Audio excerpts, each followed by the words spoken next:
السلام علیکم.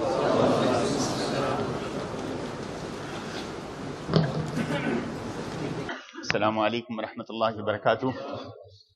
بسم اللہ الرحمن الرحیم. نحمده ونصلی ونسلم علی رسولہ الکریم. اما بعد، میں حضرت محتمم صاحب کی موجودگی میں تقریر کرنا انتہائی اپنی نالائکی سمجھتا ہوں. حضرت کا بیان ہوگا اور حضرت ہی سے ہم سب استفادہ کریں گے.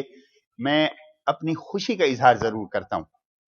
مجھے بھی یہاں ٹھیک 18 سال پورے ہو گئے ہیں اور 19واں سال کا پہلا مہینہ ہے. اور سب سے پہلے جب ہم حج پہ گئے تھے تو ہمارے سب سے پہلے حج کے ساتھیوں میں یہ قمر زمان منہاج صاحب بھی تھے. اور پہلی دفعہ مسجد نبوی میں جس شخصیت سے ملاقات ہوئی وہ مولانا محمد سالم قاسمی صاحب تھے.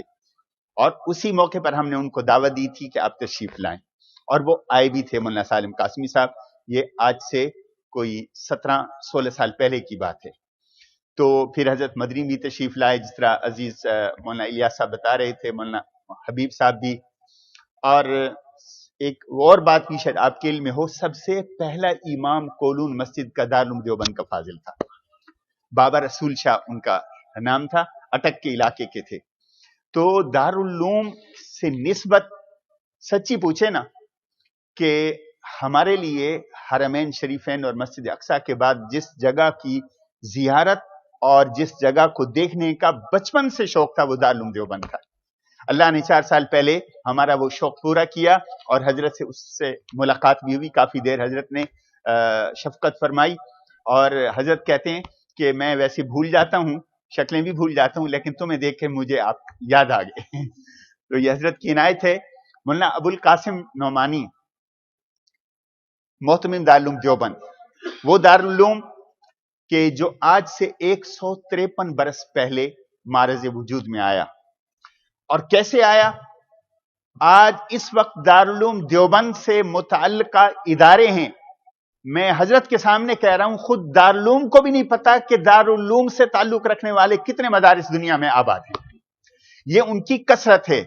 شاید درخت کی اتنی شاخیں نہیں ہوں گی، کسی بڑے سے بڑے درخت کی بھی، جتنی دارالعلوم سے تعلق رکھنے والے اور دارالعلوم کے فیض سے دنیا کو فیض دینے والی اس وقت دنیا کے اندر موجود ہیں. یہ کیسے ہوا؟ حالانکہ ایک چھتے کی مسجد میں ایک انار کے درخت تلے ایک استاد اور ایک شاگرد سے یہ مدرسہ شروع ہوتا ہے. استاد پڑھانے والا محمود، پڑھنے والا بھی محمود، اور اس پڑھنے والے محمود کے پوتے استاد ابو القاسم نعمانی، یہ ان کے پوتے استاد ہیں. وہ دارالعلوم، اب صرف اس کی میں ابتدا بتاؤں، اگرچہ حضرت کا ٹائم ہے، میں انشاءاللہ 2-4 منٹ میں ختم کروں گا. صرف دارالعلوم کی اہمیت کو بتاؤں کہ کیسے وجود میں آیا. ایک بزرگ تھے، بعد میں حضرت سے میں نے ابھی پوچھا، وہ محتمم بھی بنے، شاہ رفیع الدین ان کا نام تھا. یہ دیوبند کے رہنے والے تھے، بڑے اللہ والے تھے. ہم سب سلسلے اہل سنت والجماعت کے سلسلے کے ایک بزرگ ہیں جن سے ہمارا روحانی سلسلہ چلتا ہے حضور علیہ الصلوۃ والسلام تک. آپ کبھی مولانا الیاس صاحب سے کہنا، یہ آپ کو بتائیں گے کہ ہمارے استاد کون ہیں، استاد کے استاد کون ہیں. چلتے چلتے یہ آپ کو اللہ کے رسول علیہ الصلوۃ والسلام تک پورا سلسلہ سنا دیں گے. یہ تعلیم کا سلسلہ ہے، ایک روحانیت کا بھی سلسلہ ہے، تزکیہ نفس کا بھی ایک سلسلہ ہے کہ کیسے وہ اولیاء کا سلسلہ جس کو آپ کہتے ہیں، تصوف کی لائن جس کو کہتے ہیں. تو تصوف کی لائن میں علماء دیوبند کے جو بڑے ہیں وہ حاجی امداد اللہ مہاجر مکی ہیں. سب کہہ دیجئے رحمت اللہ علیہ. حاجی امداد اللہ تشریف لے گئے مکہ مکرمہ ہجرت کر کے، اور جب وہاں پہ تھے تو دیوبند سے بزرگ گئے شاہ رفیع الدین جو بعد میں محتمم بنے، اور انہوں نے ان کو جا کے خوشخبری دی کہ حضرت میں آپ کو خوشخبری دینے آیا ہوں کہ دارالعلوم دیوبند کے اندر، دیوبند کی بستی میں دارالعلوم قائم ہو گیا. حضرت نے فرمایا سبحان اللہ، آپ ہمیں بتا رہے ہو کہ دارالعلوم قائم ہو گیا. معلوم ہے کتنی پیشانیاں، معلوم ہے کتنی پیشانیاں اوقات سحر میں سر بسجود ہو کر گڑ گڑاتے ہوئے رب سے مانگ رہی ہیں، اے اللہ بقائے اسلام اور تحفظ اسلام کا کوئی ذریعہ بنا. دارالعلوم کا وجود انہی سحر گاہی دعاؤں کا ثمرہ ہے. سمجھے اس جملے کو؟ دارالعلوم پیسے کی یا فیکٹری کی یا کسی نواب کی یا کسی پیسے والے کی دین نہیں. فرمایا دارالعلوم ان سحر گاہی صبح کے وقت کی اللہ کے حضور گڑ گڑا کر دعاؤں کے نتیجے میں ملنے والی وہ نعمت ہے جو دیوبند کے قسمت میں یہ گراں قیمت سرزمین آ گئی. یہ دیوبند کی قسمت جاگی ہے. یہ وہ دارالعلوم ہے. شاہ رفیع الدین ان کا ابھی واقعہ میں نے حضرت سے سنا جب ان کو لے کے آ رہا تھا. کہتے یہ وہ اللہ والے تھے. ویسے تو کہا جاتا ہے کہ دیوبند والے ذرا اللہ والوں سے دور رہتے ہیں. حقیقی معنوں میں دیکھیں تو اللہ والے آپ کو انہی میں ملیں گے. شاہ رفیع الدین رحمت اللہ علیہ یہ وہ تھے جو محتمم تھے دارالعلوم. آج حضرت ہیں جیسے محتمم، وہ دیوبند کے یہ بھی محتمم رہے. شاہ رفیع الدین کے دور میں طالب علموں میں سے یہ بات پھیل گئی کہ ایک طالب علم نے چوری کر دی. تو جناب اجتماع ہو گیا، محتمم تک بات پہنچی اور وہ بندہ پکڑا گیا. اور پکڑا گیا کہنے لگا کہ یہ ہے طالب علم. حضرت نے فرمایا طالب علم نہیں ہے. نہ حضرت یہ یہیں پہ ہوتا ہے. فرمایا میں جانتا ہوں یہ طالب علم نہیں ہے. حضرت وہ کیسے؟ کہا کہ میں نے دیکھا ہے اللہ کے رسول علیہ الصلوۃ والسلام کو خواب کے اندر کہ دارالعلوم میں وہ کنواں ہے. مولانا شاہ عالم گورکھپوری صاحب نے مجھے وہ دکھایا تھا، وہ کنواں جس کے بارے میں آتا ہے کہ یہ کنواں دودھ سے بھرا ہوا ہے اور دارالعلوم کا ہر بچہ، ہر طالب علم آتا ہے اور اس کنویں سے حضور کے دست مبارک سے دودھ پی رہا ہے. دودھ کی تعبیر علم سے ہے، لیکن میں ہر ایک طالب علم کو جانتا ہوں دارالعلوم کے جس نے اللہ کے رسول کے ہاتھوں سے وہ پیالہ دودھ کا پیا ہے. ان پینے والوں میں اس شخص کو میں نے نہیں دیکھا، اسی لیے میں کہتا ہوں کہ طالب علم نہیں ہے. بعد میں پتہ چلا وہ طالب علم کے روپ میں آ کے مدرسے میں داخل ہوتا تھا. حضرت فرماتے تھے کہ چور طالب علم کبھی چور نہیں ہوتا، چور کبھی طالب علم بن جاتا ہے. تو حضرت 153 سال دارالعلوم کی عمر ہے اور ٹھیک 100 سال کے بعد 1866 میں یہ دارالعلوم قائم ہوا. 1966 میں حضرت دارالعلوم میں داخل ہوئے اور ٹھیک 150 سال کے بعد حضرت دارالعلوم کے محتمم بنے. تو میں حضرت کو آپ تمام کی طرف سے اور بالخصوص بھائی الیاس کی طرف سے اور اپنے تمام ہانگ کانگ کے ائمہ اساتذہ کی طرف سے دل کی گہرائیوں سے خوش آمدید کہتا ہوں اور دعا گو ہوں. اللہ حضرت نے جو وقت دیا اس پر اللہ ان کو اجر عظیم نصیب فرمائے اور ہم سب کو حضرت سے ایک دائمی نسبت نصیب فرمائے.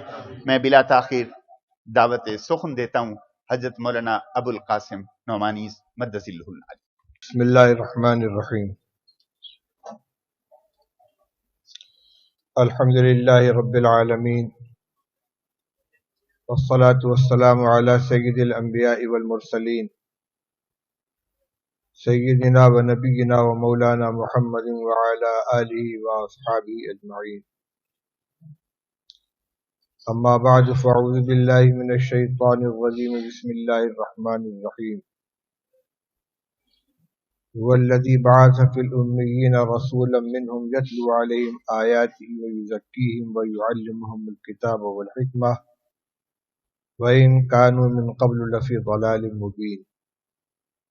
صدق اللہ العلی العظیم.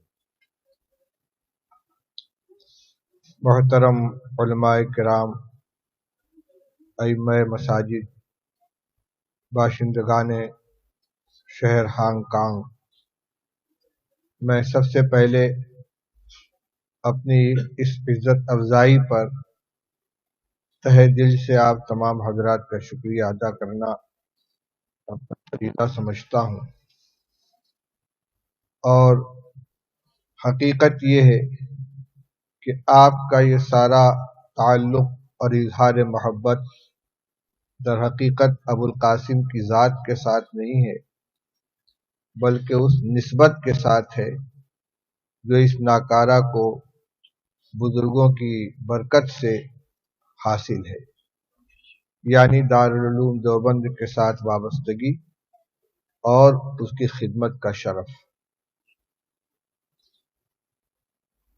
میں نے ابھی آپ کے سامنے قرآن کریم کی ایک آیت تلاوت کی ہے جس میں اللہ جل شانہ عما نوالہ نے حضرت نبی اکرم صلی اللہ تعالی علیہ وسلم کا مقصد بعثت بیان فرمایا ہے۔ یقیناً علماء کرام کی زبانی آپ اس آیت کریمہ اور اس کی تشریح کو بار بار سنتے ہوں گے۔ اللہ جل شانہ نے اس آیت کریمہ میں نبی کریم صلی اللہ علیہ وسلم کی 4 صفات ذکر فرمائی۔ یتلو علیہم آیاتہ، اللہ کی طرف سے جو آیات نازل ہوتی ہیں آپ ان کی تلاوت فرماتے ہیں، پڑھ کر سناتے ہیں۔ وَيُزَكِّيهِمْ، ان کا تزکیہ فرماتے ہیں۔ تزکیہ کے معنی صاف ستھرا کر دینا، پاک کر دینا۔ یہ تزکیہ کس چیز سے ہے؟ عقائد، ایمانیات کے اندر جو خلل ہو اس کو ٹھیک کر دینا اور اخلاقیات کو درست کر دینا۔ اخلاق کے اعتبار سے، عادات کے اعتبار سے، معاملات کے اعتبار سے پاکیزہ بنانا، اور اسی کے ساتھ ساتھ عقیدے کو درست کرنا۔ اس کے بعد وَيُعَلِّمُهُمُ الْكِتَابَ وَالْحِکْمَةَ، کتاب کی اور حکمت کی تعلیم۔ کتاب وہی قرآن پاک ہے۔ ایک ہے تلاوت آیات، یعنی قرآن کی آیات کو پہنچا دینا، اور ایک ہے تعلیم، یعنی قرآن کے معانی کو سمجھانا، اس کے احکام کو سمجھانا۔ لِتُبَيِّنَ لِلنَّاسِ مَا نُزِّلَ إِلَيْهِمْ، یہ رسول اللہ صلی اللہ علیہ وسلم کا منصب بیان کیا گیا کہ ایمان والوں کے اوپر اللہ کی طرف سے جو کتاب نازل کی گئی ہے آپ اس کی تشریح فرمائیں۔ اور حکمت، دانائی کی باتیں، اس کی تفسیر میں علماء و مفسرین کے بہت سے اقوال ہیں۔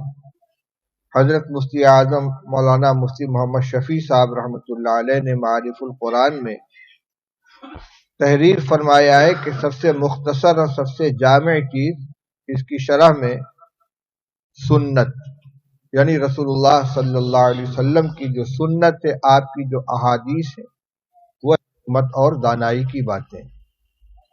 اور خود رسول اللہ صلی اللہ علیہ وسلم نے ارشاد فرمایا اوتیت القرآن ومثلہ معہ، مجھے قرآن کے ساتھ اسی کے مانند اور بھی دیا گیا، یعنی آپ کی جو احادیث ہیں، آپ کے جو ارشادات ہیں، آپ کے جو معمولات ہیں، وہ بھی وحی الہی کا ایک حصہ ہے، کیونکہ آپ کا کام کیا ہے؟ ما ینطق عن الہوی ان هو الا وحی یوحی، آپ اپنی خواہش سے کوئی بات نہیں فرماتے، جو کچھ فرماتے ہیں اللہ کی طرف سے وحی ہوتی ہے۔ اسی لیے علماء نے وحی کی 2 قسمیں کی ہیں، ایک وحی متلو، تلاوت کی جانے والی وحی جو قرآن پاک ہے، ایک وحی غیر متلو، یعنی رسول اللہ صلی اللہ علیہ وسلم کے ارشادات۔ آپ صلی اللہ علیہ وسلم کے دنیا سے پردہ فرما جانے کے بعد آپ کا جو نبوت تھا، کار منصبی تھا، وہ آپ کی امت کے سپرد ہوا۔ براہ راست صحابہ کرام رضی اللہ تعالی عنہ اس کے حامل بنے، اور آپ کے ارشاد کی بموجب الانبیاء ورثۃ العلماء، انبیاء علیہ الصلاۃ والسلام کے ورثہ علماء امت ہیں۔ وارث کو مورث کی تمام ذمہ داری سنبھالنی ہوتی ہے، اس لیے جو کار نبوت تھا، یعنی تلاوت آیات، تزکیہ اور تعلیم کتاب و حکمت، اس کو جماعت علماء نے پوری کی پوری ذمہ داری کے ساتھ سنبھالا۔ خود رسول اللہ صلی اللہ علیہ وسلم نے صحابہ کرام رضی اللہ تعالیٰ عنہ کو مخاطب کر کے فرمایا تھا الا فلیبلغ الشاہد الغائب منکم، کہ جو موجود ہیں، جن تک یہ دین پہنچ چکا ہے، وہ اس کو اگلی امت تک، اگلی نسل تک پہنچائیں۔ الحمدللہ ہر دور کے علماء حق نے اس ذمہ داری کو کما حق ادا کیا، اور انہی کا احسان ہے کہ آج تقریباً 14 صدی مکمل ہو جانے کے بعد ہم اللہ اس کے رسول صلی اللہ علیہ وسلم کا نام جانتے ہیں، اور بغیر کسی آمیزش کے صحیح دین ہمارے پاس موجود ہے۔ اللہ کے رسول صلی اللہ علیہ وسلم نے پیشین گوئی فرمائی تھی، یحمل هذا العلم من كل خلف عدوله ينفون عنه تأویل الجاہلین وتحریف الغالین وانتحال المبطلین، او کما قال رسول اللہ صلی اللہ علیہ وسلم۔ ارشاد فرمایا کہ اس علم کو ہمیشہ من کل خلف عدولہ، ہر پیچھے والے سے جو اگلے لوگ ہوں گے عادل معتدل مزاج صحیح سمجھ رکھنے والے، وہ اس کو حاصل کریں گے۔ اور ان کا کام کیا ہوگا؟ 3 کام بتلائے۔ فرمایا کہ جاہلوں کے ذریعے دین کے اندر جو کچھ تحریف ہو جائے گی اس کو وہ دور کریں گے۔ غلو پسند لوگوں کی طرف سے جو تعویلات ہوں گی، اصل صحیح معنی کو چھوڑ کر احادیث کے آیات کے جو غلط معنی بیان کیے جائیں گے ان کی تصحیح کریں گے۔ وانتحال المبطلین، اور باطل پرستوں کے جھوٹے دعووں کی قلعی کھولیں گے، اس کا ابطال کریں گے۔ دین میں جو خلل آتا ہے اس کی مختلف شکلیں ہوتی ہیں۔ بعض وہ ہوتے ہیں کہ جو جاہل ہیں ان کو حقیقت کا پتہ ہی نہیں، بعض بات تو صحیح کہتے ہیں لیکن حد سے آگے بڑھ جاتے ہیں، وہ غلو پسند کہلاتے ہیں۔ اور بعض کی بنیاد ہی غلط ہوتی ہے، باطل ہی پہ بنیاد قائم ہوتی ہے۔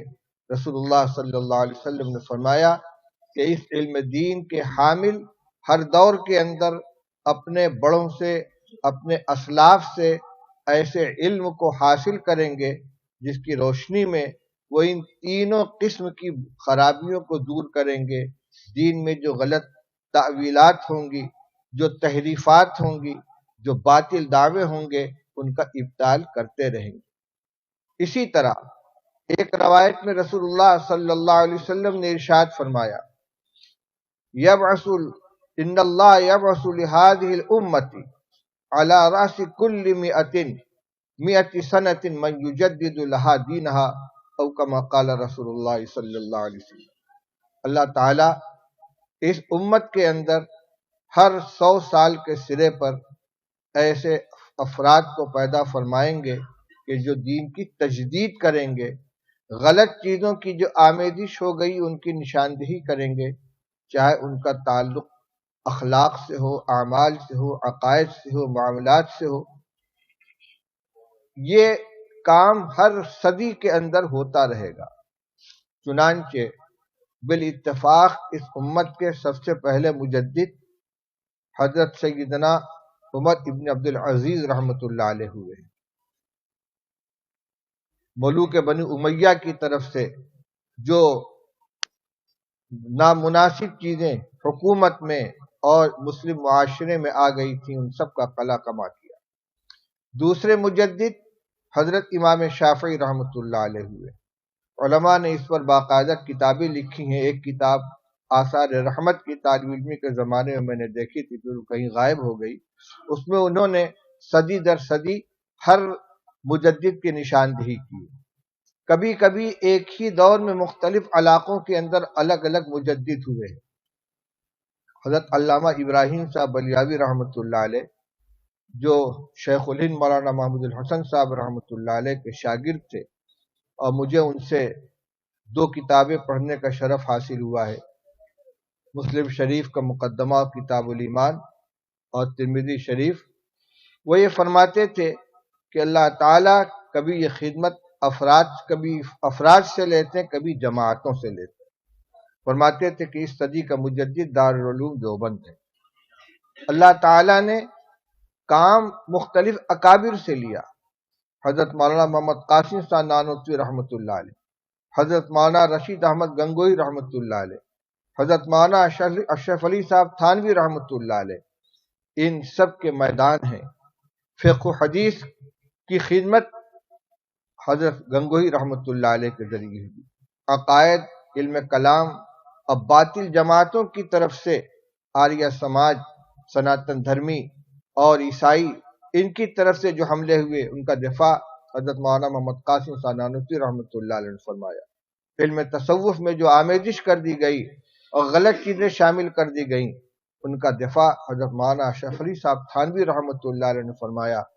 اور ابھی ہمارے بھائی محمد الیاس صاحب نے نام لیا تھا، سید الطائفہ حضرت حاجی امداد اللہ صاحب مہاجر مکی رحمۃ اللہ علیہ کا، یہ سب کے سب فیض یافتہ تھے اسی سرچشمہ علم و ہدایت کے، یہ ان کا فیض تھا۔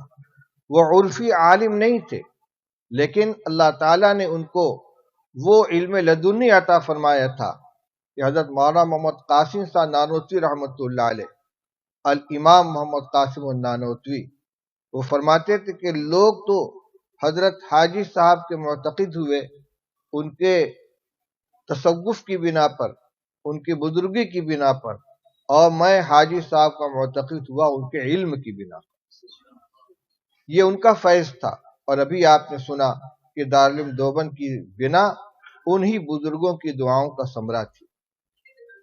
یہ جماعت، اس نے ہر باطل نظریے کا، ہر باطل تحریک کا مقابلہ کیا، اور اللہ تعالیٰ نے ہمارے بزرگوں میں ایسی ایمانی حس پیدا فرما دی تھی، ایسا شعور پیدا فرما دیا تھا کہ جس فتنے اور جس غلط تحریک کا احساس لوگوں کو کافی عرصہ گزر جانے کے بعد اور اس کے برگبار سامنے آ جانے کے بعد ہوا، ہمارے بزرگوں کو روز اول ہی اس کا احساس ہو گیا، پہلے ہی دن اس کا احساس ہو گیا، اور انہوں نے اس کو منکر قرار دیا۔ منکر جانتے ہیں، ایک ہوتا معروف جس کو طبیعت قبول کرتی ہے، جو فطرت سلیمہ کے نزدیک قابل قبول ہوتی ہے، جو پہچانی ہوئی ہے، اور ایک منکر، اوپری چیز، بھئی یہ چیز صحیح سمجھ میں نہیں آ رہی۔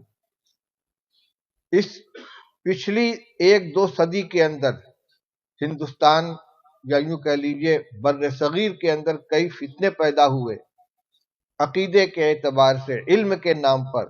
سب سے پہلے اس پہ قدغن لگانے والے، اس کا احساس کرنے والے ہمارے یہی اکابر۔ میں ایک مثال آپ کے سامنے پیش کرتا ہوں۔ ابو الاعلیٰ مودودی صاحب بہت اچھے انشا پرداز، بہترین ادیب، بہترین لکھنے والے، انہوں نے ایک تحریک شروع کی، اور ایسی جاذبیت تھی اس میں کہ بڑے بڑے اکابر ان کی طرف کھنچتے چلے گئے، بر صغیر کے بڑے بڑے علماء ان کے قریب ہوتے چلے گئے۔ حضرت مولانا سید ابو الحسن علی ندوی، حضرت مولانا منظور احمد نعمانی، حضرت مولانا عبدالرحیم اشرف، مولانا امین حسن اصلاحی، مولانا صبغت اللہ بختیاری، مولانا نجم الدین اصلاحی، مولانا ابواللیث ندوی، ایک فہرست ہے، تمام کے تمام، یعنی اتنے معتقد ہو گئے کہ مولانا منظور احمد نعمانی رحمۃ اللہ علیہ نے بریلی کو خیرباد کہہ کے سیالکوٹ تھا نا مرکز ان کا، لاہور، وہاں کا سفر کیا تو اس کا نام ہجرت رکھا۔ لیکن اسی وقت حضرت مولانا سید حسین احمد مدنی رحمۃ اللہ علیہ نے فرمایا، بھائی یہ چیز مجھے کچھ عجیب سی نظر آ رہی ہے، رائے حق سے منحرف ہے۔ کہاں سے پکڑا انہوں نے؟ جب دستور شائع ہوا جماعت اسلامی کا، تو اس کی دفعہ 6 میں یہ بات لکھی ہوئی تھی کہ کسی اللہ اور اس کے رسول کے علاوہ کسی کو تنقید سے بالا تر نہ سمجھے، کسی کی ذہنی غلامی میں مبتلا نہ ہو، بلکہ ہر شخص کو اسی معیار کے اوپر پرکھے۔ اس میں اللہ اور اس کے رسول کے علاوہ کسی کو، ایک عام لفظ تھا، کسی کی نشاندہی نہیں کی تھی۔ لیکن حضرت مولانا سید حسین احمد مدنی رحمۃ اللہ علیہ نے فوراً یہ سوال کھڑا کیا کہ صحابہ کرام رضی اللہ تعالیٰ عنہ کے بارے میں آپ کا کیا کہنا ہے؟ کیا وہ بھی عام امت کی طرح ہماری تنقید کا نشانہ بن سکتے ہیں؟ ہمیں ان کے بھی اقوال و افعال و معاملات کو پرکھنے کا حق حاصل ہے؟ مودودی صاحب نے کہا جی ہاں، یہیں سے اختلاف کی بنیاد شروع ہوئی ہے، اور آپ پوری تحریک کو دیکھیں گے تو اس میں یہی چیز سب سے زیادہ نمایاں ہے، کیونکہ جو نظریات ہیں حکومت الہیہ کا قیام و ان کے چند اصطلاحات، لیکن اہل حق علماء سے جو اختلاف ہوا ہے تو اسی پر کہ صحابہ رضی اللہ تعالیٰ عنہ معیار حق ہیں یا نہیں۔ بعد میں حضرت مولانا محمد زکریا صاحب رحمۃ اللہ علیہ، شیخ الحدیث مظاہر سہارنپور، جن کی کوئی تصنیف آپ کسی فرقے یا کسی جماعت کی رد میں نہیں دیکھیں گے، حدیث کی خدمت کی ہے، بہترین خدمت کی ہے، فضائل پہ رسالے لکھے ہیں، احسان و سلوک کے عنوان پہ ان کے مختلف کتابیں ہیں، لیکن مودودی صاحب کے سلسلے میں انہوں نے کتاب لکھی ہے، اس کی خطرناکی کو انہوں نے محسوس کیا۔ یہ حس اللہ تعالیٰ نے عطا فرمائی اکابر علماء دیوبند کو۔ تو میں یہ عرض کر رہا تھا کہ یہ کام اللہ تعالیٰ نے جماعت علماء دیوبند سے لیا۔ ہم کسی منفعت یا کسی دنیاوی فائدے کی خاطر اپنے آپ کو ان اکابر سے منسوب نہیں کرتے، یہ ہمارے دل کی آواز ہے۔ حضرت مولانا محمد زکریا صاحب رحمۃ اللہ علیہ نے اپنے ایک رسالے میں اکابر کا احسان و سلوک اس کے مقدمے میں لکھا ہے، فرماتے ہیں کہ لوگ ہمارے اوپر اعتراض کرتے ہیں کہ آپ اپنے بزرگوں کے اندھے معتقد ہیں، لیکن ہم کیا کریں، ہم نے جو چیز ان کے اندر پائی وہ ہم کو کسی کے اندر ملی ہی نہیں۔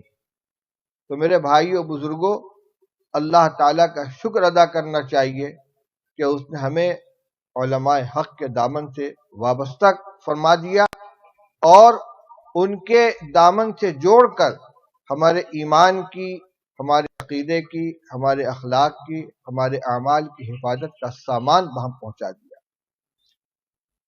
اس مجلس کا عنوان جو تحفظ ختم نبوت ہے،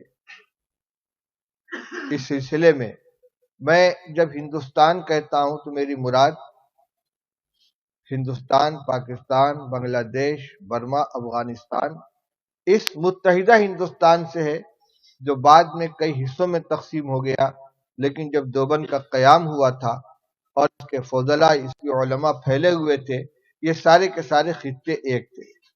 آپ دیکھیں کہ ختم نبوت کے خلاف جب آواز اٹھائی گئی اور مرزا غلام احمد قادیانی نے بتدریج نبوت کا دعویٰ کیا، ایک ایک زینہ چڑھتے ہوئے آخرکار نبوت کے مقام تک اپنے کو پہنچانے کی کوشش کی، تو ان کے خلاف سب سے بڑا محاذ قائم کرنے والے، لوہا لینے والے کون تھے؟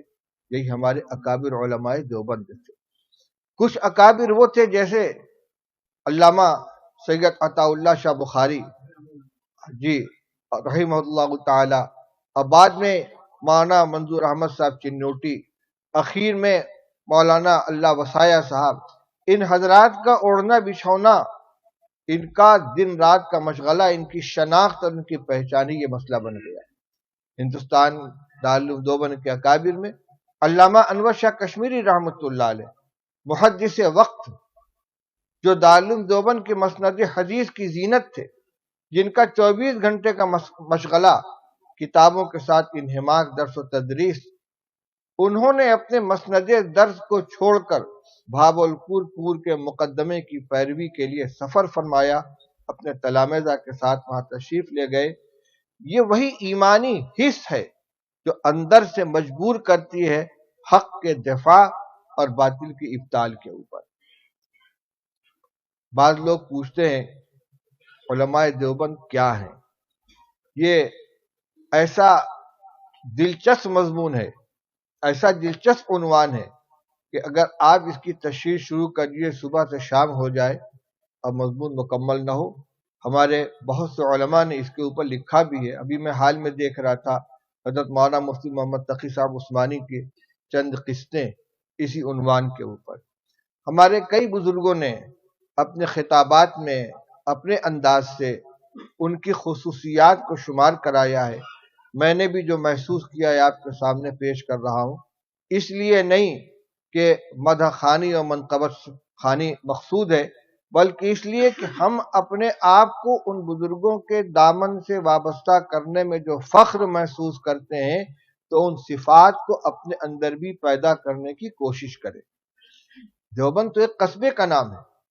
دیوبندی کا یہ مطلب نہیں ہوا کہ دیوبند کا رہنے والا وہاں کا باشندہ، بلکہ مطلب اس کا یہی ہے کہ اپنے فکر کے اعتبار سے، اپنے عقیدے کے اعتبار سے، اپنے احساس و شعور کے اعتبار سے اسی فکر کا حامل ہو، اسی عقیدے کا حامل ہو، اسی مزاج کا حامل ہو جو ان بزرگوں سے ہمیں وراثت کے اندر ملی ہے۔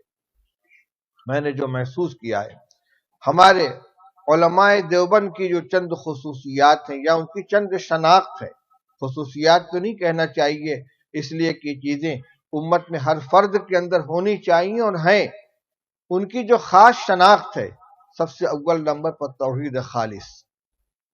اللہ تعالیٰ کی توحید میں کسی درجے میں بھی کسی طرح کی شرکت گوارا نہیں ہے۔ توحید خالص، اللہ تعالیٰ کی ذات، اس کی صفات، اس کے علم، اس کی قدرت میں ذرہ برابر بھی کسی طرح کی شرکت نہیں۔ بزرگوں کا احترام ہمارے یہاں بھی ہے، عقیدت بھی ہے، ان کی روحانیت سے فیض اٹھانے کا سلسلہ بھی ہے، لیکن خدائی کے اندر، خدا کی قدرت اور اس کی رحمت کے اندر کوئی کسی درجے میں شریک نہیں ہے۔ ابھی 3 دن پہلے دارالعلوم دیوبند میں جلسہ انعامی ہو رہا تھا طلبہ کا، اس میں دارالعلوم دیوبند کے صدر المدرسین مولانا مفتی سعید احمد صاحب پالنپوری عزیزہ مجدوم نے ایک تقریر کی۔ اس کے چند جملے میں آپ کو سنانا چاہتا ہوں۔ انہوں نے آیت تلاوت کی اور اس کے بعد وہ آیت کیا تھی؟ یا ایھا الناس انتم الفقراء الی اللہ واللہ هو الغنی الحمید۔ اے تمام لوگوں، تم سب اللہ کے محتاج ہو اور اللہ بے نیاز ہے، ستودہ صفات ہے۔ اتفاق سے جلسے کے آغاز میں قاری صاحب نے جو آیت تلاوت کی وہ یہی تھی، اور اسی کو عنوان بنا کر مفتی صاحب نے اپنی گفتگو شروع کی۔ پھر آگے بڑھتے ہوئے انہوں نے فرمایا الحمدللہ رب العالمین۔ یہ قرآن پاک کی پہلی آیت ہے، اس میں اللہ تعالیٰ نے الحمدللہ کے اندر توحید الوہیت کو بیان فرمایا ہے، اور رب العالمین میں توحید ربوبیت کو بیان فرمایا ہے۔ الحمدللہ تمام تعریفوں کا مستحق صرف اللہ ہے، اس لیے کہ وہ تنہا معبود ہے، لا الہ الا اللہ، اس کے علاوہ کوئی معبود نہیں۔ ساری تعریفیں اللہ کے لیے ہیں کیونکہ اللہ اس کے علاوہ کوئی نہیں۔ رب العالمین، تو الحمدللہ میں توحید ربوبیت کا، توحید الوہیت کا بیان ہے، اور رب العالمین میں توحید ربوبیت کا، کہ سارے جہان کا رب، پیدا کرنے والا، پالنے والا، ضرورتیں پوری کرنا، جسمانی روحانی ہر طرح کی صرف اللہ جل شانہ، اس میں کوئی شریک نہیں۔ اس کے بعد انہوں نے ایک عجیب بات کہی، فرمایا کہ حضرت شاہ ولی اللہ صاحب محدث دہلوی رحمۃ اللہ علیہ نے حجت اللہ البالغہ میں درود شریف پڑھنے کی 3 فضیلتیں بیان فرمائی ہیں، 3 حکمتیں بیان فرمائی ہیں۔ ان میں سب سے پہلی حکمت کیا ہے؟ ہم کیا درود پڑھتے ہیں؟ اللہم صلی علی محمد وعلی آل محمد کما صلیت علی ابراہیم وعلی آل ابراہیم انک حمید مجید۔ ہر درود شریف میں اللہم صلی علی محمد مشترک۔ اس کا ترجمہ کیا ہے؟ اے اللہ، اپنی بے پایہ رحمت نازل فرما حضرت محمد صلی اللہ علیہ وسلم۔ کائنات میں اللہ کے بعد سب سے بزرگ و برتر ہستی کس کی ہے؟ حضرت نبی اکرم صلی اللہ علیہ وسلم۔ لیکن اللہم صلی علی محمد کی اس دعا میں کس چیز کا اظہار ہے؟ کہ نبی پاک صلی اللہ علیہ وسلم اللہ کے حبیب ہیں، خاتم النبیین ہیں، نبی الانبیاء ہیں، لیکن وہ بھی اللہ کی بے پایہ رحمتوں کے محتاج ہیں۔ اللہم صلی علی محمد، اے اللہ تو اپنی بے پناہ رحمت نازل فرما حضرت محمد صلی اللہ علیہ وسلم کے اوپر۔ تو اس میں گویا توحید کی دعوت ہے کہ اللہ جل شانہ کے محتاج تمام کے تمام ہیں، حضرت نبی کریم صلی اللہ علیہ وسلم بھی اللہ کی رحمتوں کے محتاج ہیں، مقام بہت بلند آپ کا۔ تو علماء دیوبند کی پہلی شناخت توحید خالص کا اعتقاد، جس میں کسی درجے میں کسی طرح کی شرکت گوارا نہیں۔ اہل بدعت سے ہمارا اختلاف اسی کے اندر ہے۔ نمبر 2، اتباع سنت اور محبت رسول۔ سنت کے اوپر انتہائی باریک نظر، ایک ایک سنت کو اپنی زندگی کے اندر زندہ کرنے کی کوشش۔ ہمارے یہاں تقسیم نہیں ہے کہ یہ سنت کس درجے کی ہے۔ حضرت نبی اکرم صلی اللہ علیہ وسلم کی سنت ہے، ہماری یہ ذمہ داری ہے کہ ہم اس کو اپنائیں۔ یہ ہمارے بزرگوں کی خاص شان تھی۔ ایک واقعہ میں نے سنا اپنے اساتذہ سے، ایک عالم حضرت مولانا رشید احمد گنگوئی رحمۃ اللہ علیہ کے یہاں بطور مہمان آئے اور چند روز انہوں نے قیام کیا، اس کے بعد رخصت ہونے لگے۔ حضرت نے ان سے دریافت فرمایا کہ بھائی آپ مہمان تھے، تشریف لائے، آپ نے اپنی آمد کا مقصد نہیں بتلایا۔ تو کہنے لگے کہ میں بیعت ہونا چاہتا ہوں، اور میں یہ چاہتا ہوں کہ علماء اور اکابر کے یہاں چند روز قیام کر کے قریب سے ان کو دیکھوں، پھر میں فیصلہ کروں کہ کس کے ساتھ مجھے اپنا اصلاحی تعلق قائم کرنا چاہیے۔ اسی مقصد سے میں آپ کے یہاں حاضر ہوا تھا۔ حضرت نے فرمایا بہت اچھا۔ کہنے لگے وہ خود کہ میں رہا تو کئی دن، لیکن میں نے آپ کی کوئی کرامت نہیں دیکھی، میں نے آپ کی کوئی کرامت نہیں دیکھی۔ فرمایا بہت اچھا۔ پھر فرمایا کہ ایک کام میرا ہے وہ آپ کر دیجئے۔ وہ کیا؟ کہ میرے پاس آنے والے جو لوگ ہوتے ہیں، قیام کرنے والے، عموماً یا وہ میرے تلامذہ ہوتے ہیں یا مریدین ہوتے ہیں، محبین و معتقدین ہوتے ہیں، ان کی نگاہ میری کوتاہیوں پہ نہیں ہوتی، وہ محبت کی نظر سے دیکھتے ہیں۔ آپ چونکہ جائزہ لینے کے لیے، پرکھنے کے لیے یہاں آئے تھے اور آپ عالم دین ہیں، میری آپ سے درخواست ہے کہ اس 3 روزہ قیام کے دوران اگر آپ نے میرا کوئی عمل سنت کے خلاف دیکھا ہو تو آپ اس کی نشاندہی کر دیں تاکہ میں اس کی اصلاح کروں۔ ان صاحب نے تھوڑی دیر اپنا سر جھکائے رکھا، اس کے بعد سر اٹھا کر کہنے لگے مولانا میں نے بہت غور کیا، کوئی چیز، کوئی عمل آپ کا مجھے خلاف سنت نظر نہیں آئی۔ حضرت کے اندر ایک کیفیت پیدا ہو گئی، فرمایا الحمدللہ مجھے کرامت کا شوق نہیں ہے، اللہ مجھے اپنے حبیب صلی اللہ علیہ وسلم کی سنتوں کی پیروی عطا فرمائے۔ سب سے بڑی انہی حضرت گنگوئی رحمۃ اللہ علیہ کا واقعہ۔ آج تو یہ چیز علمی طور سے طلبہ اور درسگاہ کے اندر عام ہے، لیکن ایک مرتبہ درسگاہ میں پڑھنے حضرت گنگوئی رحمۃ اللہ علیہ بیک وقت فقیہ بھی تھے، محدث بھی تھے، استاد بھی تھے اور صاحب خانقاہ بھی تھے۔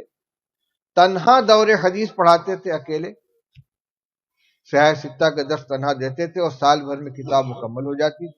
ان کے سب سے آخری شاگرد، سب سے آخری جماعت جو پڑھنے والی ہے تو حضرت مولانا محمد زکریا صاحب رحمۃ اللہ علیہ کے والد مولانا محمد یحییٰ صاحب اور مولانا محمد یحییٰ صاحب کے چھوٹے بھائی حضرت مولانا محمد الیاس صاحب، یہ دونوں حضرات آخری شاگرد۔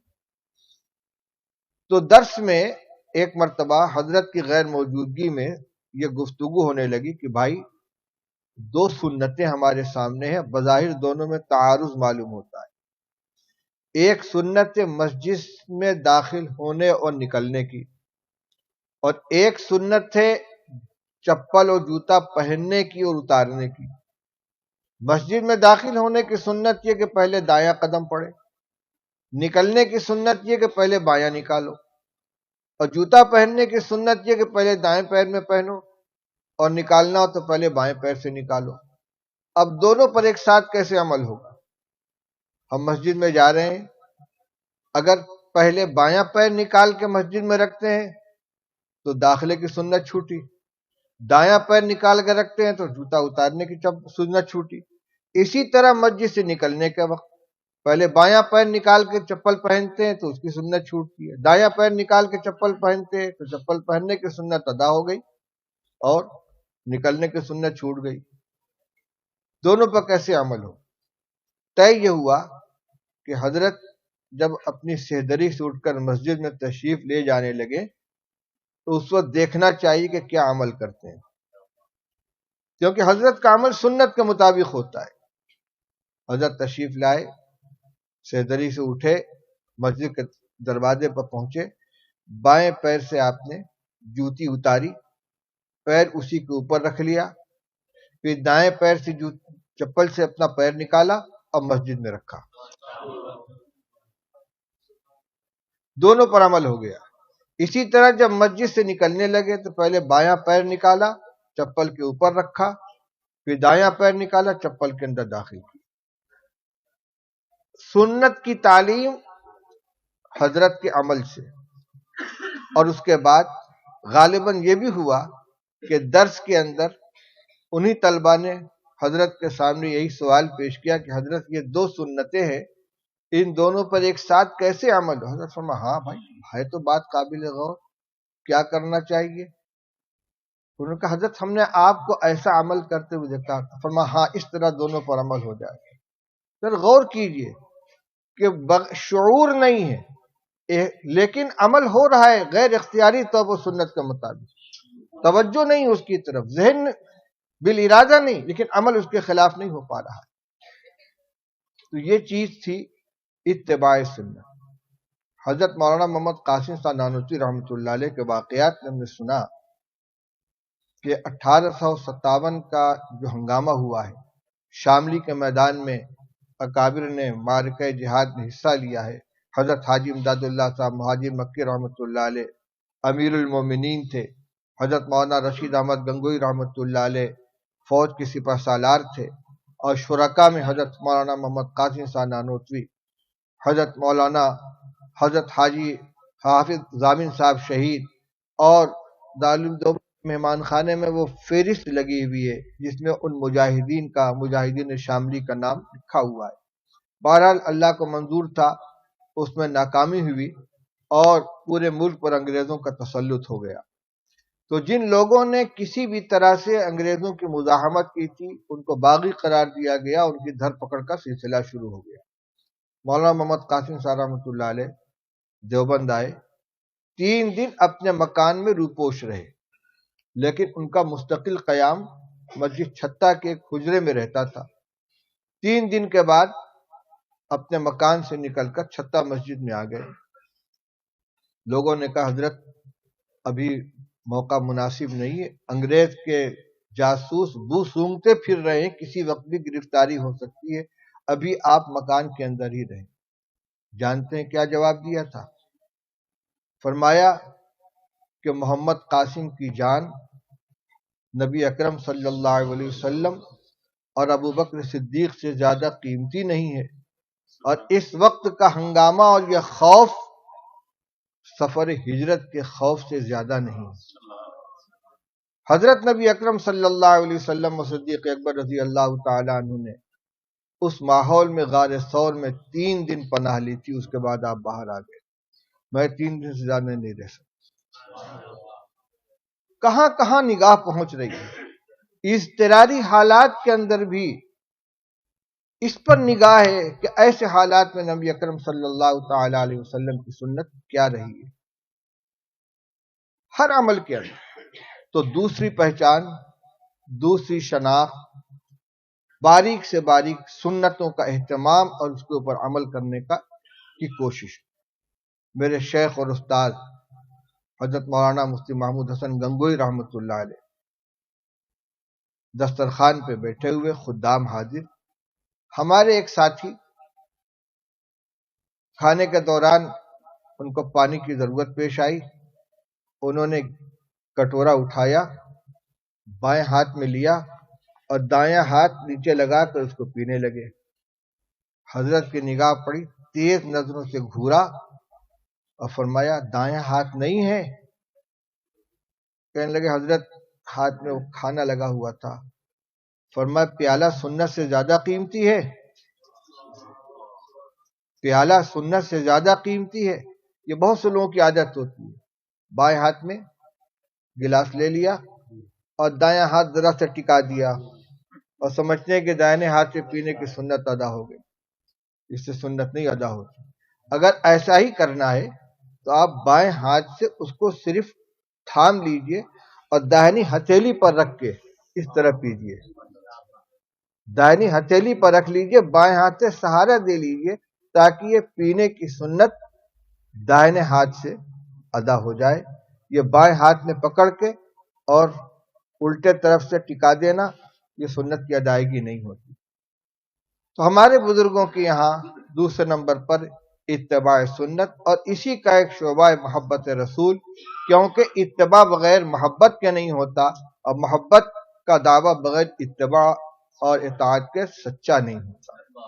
ان کان حبک صادقا لاطعتہ ان المحب لمن یحب یطیع، دعوی محبت اسی وقت سچا مانا جائے گا جب کامل درجے کا اتباع پایا جائے۔ تو رسول اللہ صلی اللہ علیہ وسلم کی ذات کے ساتھ جو سچی محبت اکابر علماء دیوبند کے اندر تھی، وہ ان کی شناخت کا دوسرا حصہ ہے۔ تیسری چیز ایمانی حمیت اور غیرت۔ حمیت و غیرت کا مطلب کیا ہوا؟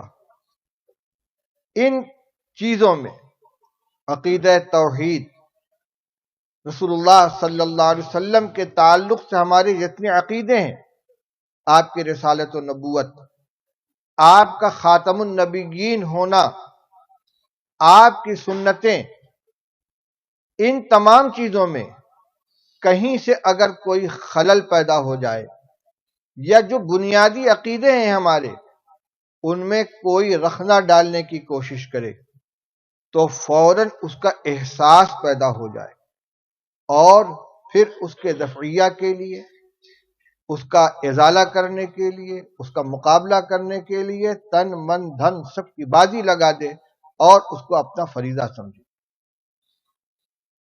میں نے آج گفتگو شروع کی تھی وہاں سے کہ اللہ تعالیٰ نے ہمارے اکابر کی جماعت کو کے ذریعے سے تجدید کا کام لیا ہے۔ آپ دیکھیں مولانا اشرف علی صاحب تھانوی رحمۃ اللہ علیہ، انہوں نے ایک طرف یعنی عجیب و غریب شان تھی مولانا تھانوی رحمۃ اللہ علیہ کی، مدرسہ بھی تھا، پڑھاتے بھی تھے، فتاوا بھی ان کے بے شمار ہیں، متاخرین علماء میں ان کی تعداد کے برابر کسی کے تصانیف نہیں ہیں، اور وہ بھی مختلف موضوعات کے اوپر۔ خانقاہ کا ایک مستقل سلسلہ تھا، اور اسی کے ساتھ ساتھ بدعات اور رسومات کے خلاف ان کا محاذ، اصلاح الرسوم، اغلاط العوام، بہشتی زیور، التکشف عن مہمات التصوف، جہاں جہاں انہوں نے کوتاہیاں دیکھی ان کی اصلاح کے لیے قلم اٹھایا، انگلی رکھی۔ تصوف میں بہت سی جاہلانہ رسمیں شامل ہو گئی تھیں، مولانا تھانوی رحمۃ اللہ علیہ نے عجیب و غریب علوم اللہ نے ان کو عطا فرمائے تھے۔ تفسیر بیان القرآن کے حاشیے پر ایک مستقل مختصر حاشیہ ہے جس میں قرآنی آیات سے انہوں نے اصول تصوف کو ثابت فرمایا ہے۔ اسی طرح التکشف عن مہمات التصوف اور ایک کتاب مستقل ہے جس میں احادیث طیبہ میں ان اصول کو بیان فرمایا ہے جو اکابر صوفیہ و مشائخ کے یہاں پیش نظر ہوتی ہیں، جن کو پیدا کرنے کی کوشش کی جاتی ہے۔ تو یہ اس لائن میں، اس تصوف اور پیری مریدی کی لائن سے جو خرابیاں پیدا ہو گئی تھیں ان کی اصلاح حضرت تھانوی رحمۃ اللہ علیہ نے کی۔ ابھی میں نے ذکر کیا تھا کہ ختم نبوت کی حفاظت کے لیے علامہ انور شاہ کشمیری رحمۃ اللہ علیہ اپنے تلامذہ کی ایک پوری ٹیم لے کر پہنچے تھے، اور وہاں سے واپس آنے کے بعد بھی الحمدللہ یہ کام جاری رہا، اور اب دارالعلوم دیوبند کے اندر عالمی تحفظ ختم نبوت کا دفتر ہے اور وہیں پر اس کا قیام عمل میں آیا۔ تو یہ ایمانی حس اور ایمانی شعور اور ایمانی غیرت یہ تمام اکابر دیوبند کے اندر اور تمام منتسبین مسلک دیوبند کے اندر موجود رہی ہے اور رہنی چاہیے۔ اور جب دیوبند کہا جاتا ہے تو اس سے مراد سہارنپور ضلع کے ایک قصبے کی طرف نسبت نہیں ہوتی، بلکہ اس فکر، اس عقیدے اور اس طریقہ تعلیم کے حامل جتنے ادارے ہیں، چاہے وہ بر صغیر میں ہوں، ایشیا میں ہوں، افریقہ میں ہوں، امریکہ میں ہوں، آسٹریلیا میں ہوں، کہیں بھی ہوں، وہ سب کے سب مدرسہ دیوبند کہلاتے ہیں۔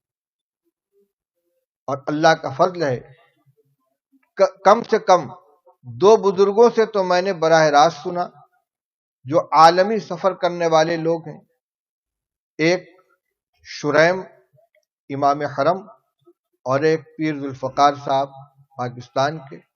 ان دونوں حضرات نے دارالعلوم دیوبند کے اندر بیان کیا، اور اس سے پہلے شیخ عبداللہ سبیل جو امام حرم تھے وہ تشریف لا چکے تھے میرے دیوبند پہنچنے سے پہلے، انہوں نے بھی یہ بات بیان کی کہ مجھے دنیا کے ہر اس خطے میں جانے کا موقع ملا ہے جہاں مسلمانوں کی تھوڑی سی بھی تعداد آباد ہے اور وہاں دین کا کچھ کام ہو رہا ہے، چاہے وہ جنگل ہو، پہاڑ ہو، بیابان ہو، ترقی یافتہ شہر ہو، کوئی چھوٹی سی بستی ہو، جزائر ہو، ہر جگہ گیا ہوں اور وہاں کے دینی حلقوں میں پہنچ کر کام کرنے کا، لوگوں سے ملاقات کرنے کا موقع ملا۔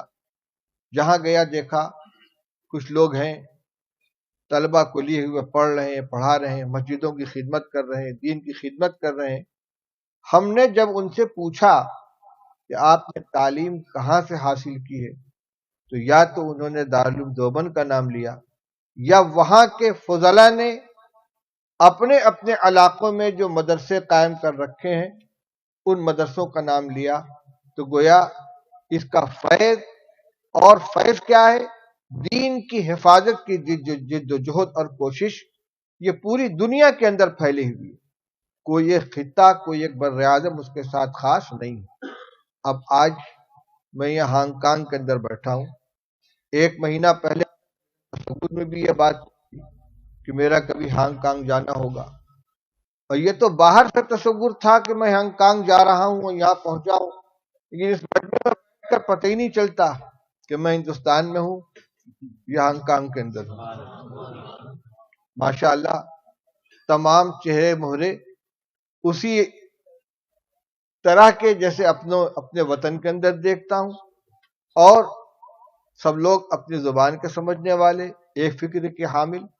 یہ ہمارا نہیں، ہمارے انہی بزرگوں کا فیض ہے۔ اور ایک بات جو شروع میں میرے ذہن میں تھی اور نکل گئی تھی، اس کو میں اعادہ کرنا چاہتا ہوں، جو ہمارے اختیار کرنے کی ہے۔ دنیا میں بہت سے ادارے قائم ہوتے ہیں، ایک عمر طبعی پوری کر کے ختم ہو جاتے ہیں، کبھی عمارت قائم رہتی ہے، ادارہ قائم رہتا ہے، لیکن اس کی روحانیت باقی نہیں رہتی۔ دارالعلوم دیوبند میں کون سی خاص بات ہے کہ 1.5 صدی مکمل ہو جانے کے بعد آج بھی ہماری وابستگی اس کے ساتھ، اسی جذبے کے ساتھ قائم ہے اور یہ کام برابر جاری ہے۔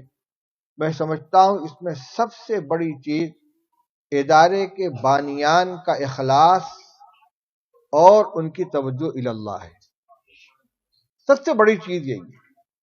حاجی امداد اللہ صاحب مہاجر مکی رحمۃ اللہ علیہ کی بات آپ نے مولانا ارشد صاحب سے سنی کہ جب شاہ رفیع الدین صاحب نے حاجی صاحب کو یہ خوشخبری سنائی تو فرمایا سبحان اللہ، وہ آپ کا مدرسہ ہو گیا، آپ نے مدرسہ قائم کیا ہے۔ یہاں کتنے اللہ کے بندوں کی پیشانیاں رگڑتے رگڑتے مدت ہو گئی کہ اللہ ہندوستان میں ایمان اور عقیدے کی حفاظت کو کچھ سامان پیدا فرما دے۔ اب جب ادارہ قائم کیا تو آپ فرماتے ہم نے قائم کیا ہے، مانگ کر یہ ادارہ لیا گیا ہے اللہ سے، حرمین کے اندر اور تہجد کی سحرگاہ دعاؤں کے اندر، اور اس کے بعد اس کے جو بنانے والے تھے حضرت حاجی امداد اللہ صاحب مہاجر مکی رحمۃ اللہ علیہ کے وابستگان میں مولانا محمد قاسم صاحب نانوتوی، مولانا رشید احمد گنگوہی، مولانا ذوالفقار علی دیوبندی، مولانا فضل حق دیوبندی، حضرت حاجی عابد حسین صاحب، میاں منع شاہ، یہ تمام وہ حضرات تھے کہ جو تہجد گزار ایک سے ایک اللہ والے تھے. کس اخلاص کے ساتھ، کس للہیت کے ساتھ انہوں نے ادارہ قائم کیا ہے. اور پھر اس کے بعد جو اصول بنائے، جن کو اصول ہشتگانہ کہا جاتا ہے، بالکل بظاہر عقل کے خلاف. مولانا محمد قاسم صاحب نانوتوی رحمۃ اللہ علیہ کے وہ اصول ہشتگانہ جو آج بھی دارالعلوم کی اساس ہے، اس کا بنیادی دستور ہے. اس میں ایک بات تو یہ تھی کہ کوئی سرکاری امداد قبول نہ کی جائے. سرکاری امداد سے مراد صرف یہی نہیں کہ انگریز حکومت کی امداد نہ لی جائے، بلکہ وہ فرماتے ہیں کہ ریاستوں کے محکم القول والیان ریاست کی امداد بھی نہ لی جائے. اس وقت بڑی بڑی ریاستیں تھیں، بھوپال کی ریاست تھی، بھاولپور کی ریاست تھی، رامپور کی ریاست تھی، حیدرآباد کی ریاست تھی. چھوٹی چھوٹی حکومتیں تھیں اور بڑی دولت مند حکومتیں تھیں. فرمایا ان کا بھی چندہ نہ لیا جائے. چندہ کس کا لیا جائے؟ عام مسلمانوں کا چندہ لیا جائے. ایک ایک روپیہ، دو دو روپیہ، بلکہ اس زمانے میں ایک ایک پیسہ، دو دو پیسہ چندہ لیا جائے، تاکہ اس ادارے کے چلانے میں پوری امت شامل ہو جائے، ہر ایمان والا شریک ہو جائے، اور اس کی اخلاص کی کمائی اس کے اندر شامل ہو جائے. دوسری نصیحت یہ تھی کہ تکثیر چندہ کی کوشش کی جائے، زیادہ سے زیادہ عوام سے پیسہ وصول کیا جائے. اور تیسری چیز ہے تکثیر طلبہ، زیادہ سے زیادہ طلبہ اس کے اندر لائے جائیں، اور اساتذہ سب متحد المشرب ہوں، ان کے درمیان آپس میں عقیدے کے اعتبار سے، خیالات کے اعتبار سے کوئی اختلاف نہ ہو. جتنی بنیادیں تھیں اس میں عمارت کے بارے میں کوئی ہدایت نہیں کہ عمارت کیسی ہونی چاہیے، مطبخ کے بارے میں کوئی ہدایت نہیں ہے کھانا کس معیار کا ہونا چاہیے. سب کا تعلق دل کی آواز، اللہ کی طرف توجہ، اخلاص و للہیت سے. یہ وہ چیز تھی کہ 1.5 صدی گزر جانے کے بعد بھی وہ رشتہ قائم ہے. ہم جیسے لوگ جو آج دارالعلوم کے در و بست پر حاوی ہیں، جن کے ذمے یہ خدمت ہے، اگر صرف ان کا واسطہ ہوتا تو دارالعلوم بھی ایک ادارہ ہے اور بہت سے ادارے ہیں، نہ جانے کہاں پہنچا ہوتا. لیکن میں سمجھتا ہوں کہ اس کا سوتا جو وہاں سے جڑا ہوا ہے، یہ اسی کی برکت ہے کہ آج یہ چل رہا ہے. اور اس کے ذکر کرنے کا مقصد یہ ہے کہ ہم بھی اپنے دینی کاموں کے لیے، دینی اداروں کے لیے، دینی خدمتوں کے لیے ان دو چیزوں کو بنیاد بنا کر رکھیں: توجہ اللہ، اخلاص، دعاؤں کا اہتمام. اسباب ضرور اختیار کریں، لیکن جو کام بھی کریں اللہ کی رضا کے لیے کریں، اس کی خوشنودی کے لیے کریں، یہ سوچ کر کہ حضرت نبی اکرم صلی اللہ تعالی علیہ وسلم نے جو امانت ہمارے سپرد فرمائی تھی، خواہ وہ علماء ہوں، خواہ امت کے عام افراد ہوں، اس کی حفاظت ہماری اپنی ذمہ داری ہے. اپنے اعمال کو، اخلاق کو، معاملات کو سنت کے مطابق ڈھالنے کی کوشش کریں. جن اکابر کے ساتھ ہم نے اپنا دامن جوڑا ہے، نسبت جوڑی ہے، اس وجہ سے نہیں کہ یہ ہمارے متبوع ہیں، یہ ہماری مقتدا ہیں اپنی ذات سے، بلکہ اس لیے کہ یہ نمونہ ہے حضرت نبی اکرم صلی اللہ علیہ وسلم کی سنت کے. صحابہ کرام رضی اللہ تعالیٰ عنہ کے ساتھ ان کو تعلق ہے، ان کے ساتھ وابستگی ہے. میں نے جو چند شناخت ذکر کی اس میں ایک اہم جز رہ گیا، عظمت صحابہ کا. عظمت صحابہ یہ اکابر علماء دیوبند کی شناخت میں ایک اہم مقام کی حامل ہے. ہمارے استاد حضرت مولانا سید فخر الدین صاحب مراد آبادی رحمۃ اللہ علیہ، جسے بخاری شریف پڑھی ہے اور وہ شیخ الہند رحمۃ اللہ علیہ کے براہ راست شاگرد تھے، وہ درس میں فرماتے تھے کہ کسی جماعت کے حق یا باطل پر ہونے کو اگر پرکھنا ہے تو یہ دیکھ لو کہ صحابہ رضی اللہ تعالیٰ عنہ کے بارے میں ان کا کیا خیال. عجیب و غریب بات فرمائی. دور صحابہ سے جتنے فرقے پیدا ہوئے ہیں، معتزلہ ہوں، رافضی ہوں، خوارج ہوں، یا بعد کے جتنے فرقے ہیں، سب کی بنیاد یہی ہے. کہیں غلو پایا گیا، کہیں خروج پایا گیا. خوارج حضرت عثمان اور حضرت علی رضی اللہ تعالیٰ عنہ کے بارے میں بد زبان تھے.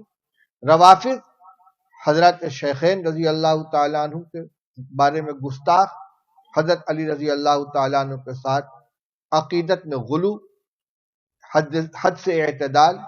بعد میں جو جماعتیں پیدا ہوئی ہیں حالیہ صدیوں کے اندر، ان میں بھی جو خرابی آئی ہے اسی وجہ سے کہ مقام صحابہ جو حقیقی شریعت کا دیا ہوا اس کو یا تو اس کے اندر غلو کیا ہے یا اس کے ساتھ افراط ہے یا تفریط ہے. تو صحابہ رضی اللہ تعالی عنہم کے صحیح مقام کو پہچاننا اور ان کے ساتھ وہ معاملہ کرنا کہ جو مقام ان کو رسول اللہ صلی اللہ علیہ وسلم نے دیا تھا، یہ ایک مستقل موضوع ہے. حضور صلی اللہ علیہ وسلم نے صحابہ رضی اللہ تعالیٰ عنہ کے بارے میں کیا کیا ہدایتیں تھیں. اللہ اللہ فی اصحابی لا تتخذوهم غرضا من بعدی ومن احبهم فبحبی احبهم ومن ابغضهم فبغضی ابغضهم. فرمایا اللہ سے ڈرنا میرے صحابہ کے بارے میں. جس نے ان سے محبت کی اس نے میرے ساتھ محبت رکھنے کی وجہ سے ان سے محبت کی، اور جس نے ان سے بغض رکھا اس نے میرے ساتھ بغض رکھنے کی وجہ سے ان سے بغض رکھا. من احبهم فبحبی احبهم، اور فرمایا لا تتخذوهم غرضا من بعدی، میرے بعد میرے صحابہ کو نشانہ مت بنانا، ان کو ہدف مت بنانا. تو صحابہ رضی اللہ تعالیٰ عنہ کے مقام، ان کا جو حقیقی مقام جو نبی کریم صلی اللہ علیہ وسلم نے جس کو جو درجہ دیا ہے، امت نے اجماعی طور پر جن کو جو مقام عطا فرمایا، جو ترتیب فضیلت کے اعتبار سے اسی ترتیب کے ساتھ ان کو بارے میں عقیدہ رکھنا، افراط و تفریط سے بچا کر، یہ علماء دیوبند کی شناخت کے اندر ایک اہم حیثیت رکھتی ہے. یہ چند متفرق باتیں میں نے آپ کے سامنے عرض کی، اور میں مبارکباد دیتا ہوں مولانا الیاس صاحب کو، مولانا رشید صاحب کو، اور مجلس تحفظ ختم نبوت کے ذمہ داران کو کہ اس دور دراز علاقے کے اندر انہوں نے یہ شمع روشن کر رکھی ہے. یہ عقیدے کا ایک اہم باب ہے، اور یہ موضوع تو اصل میں ہمارے دوست مولانا شاہ عالم صاحب گورکھپوری دعوت برکاتہم کا ہے.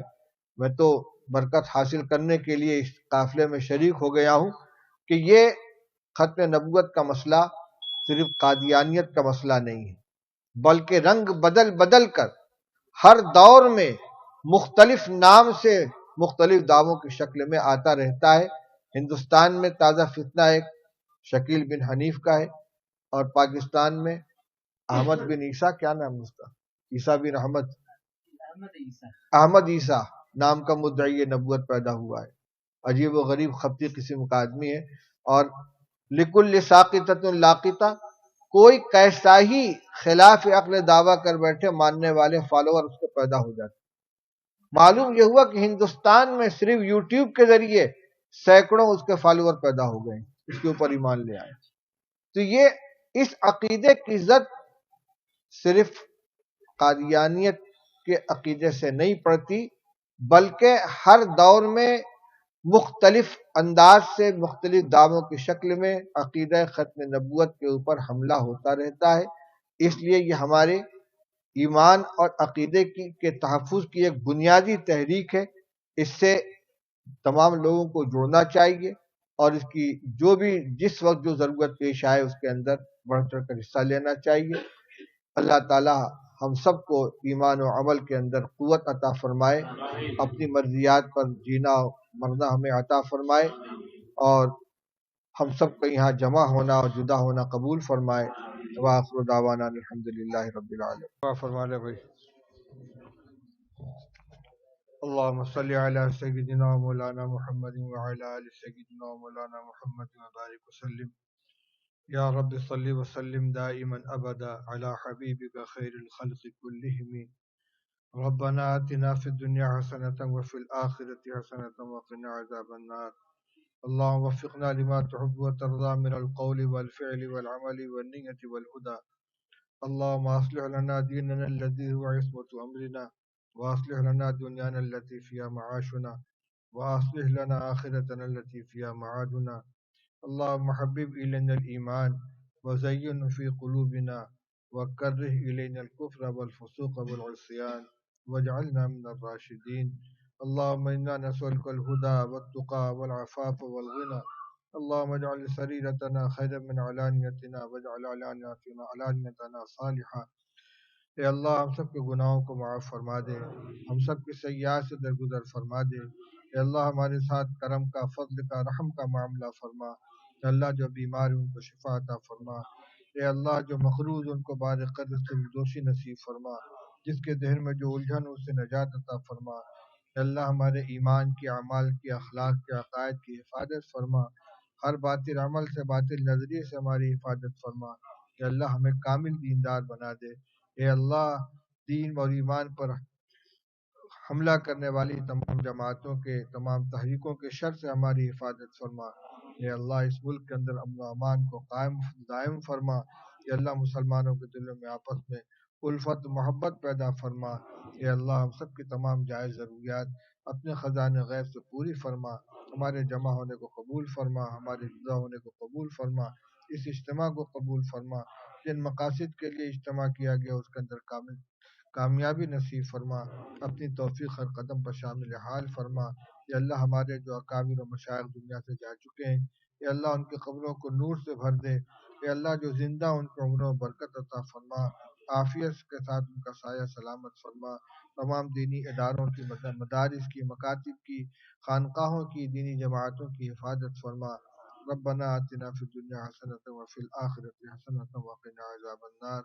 ربنا تقبل منا انك انت السميع العليم وتب علينا انك انت التواب الرحيم.